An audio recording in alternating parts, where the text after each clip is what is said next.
নীরব জঙ্গলে হঠাৎ থমকে যায় সময়। সিংহরা গাছে ওঠার চেষ্টা করে। মা লেপার্ড এক মুহূর্ত দেরি করে না, সে ঝাঁপিয়ে পড়ে, দাঁত আর নখ দিয়ে রুখে দাঁড়ায়। একটি লেপার্ড মা, তার জীবনের সবটুকু ভরসা দুটি ছোট বাচ্চা। বিপদের গন্ধ পেয়ে বাচ্চাদের তুলে দেয় গাছের উপরে, নিজে থাকে নিচে। কারণ একজন মা জানে, বাঁচাতে হলে আগে নিজেকে সামনে দাঁড় করাতে হয়। ভাগ্য সেদিন নিষ্ঠুর ছিল। দুটি পুরুষ সিংহ, তাদের সাথে এক ফিমেল সিংহ।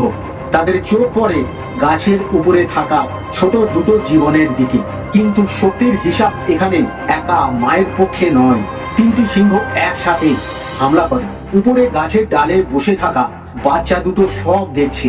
তারা বোঝে না কেন মা আর উঠছে না। শেষবারের মতো মাটি আঁকড়ে ধরে লেপার্ড মা। তার চোখে ব্যথা নয়, শুধু একটা চিন্তা, আমার বাচ্চারা যেন বেঁচে থাকে।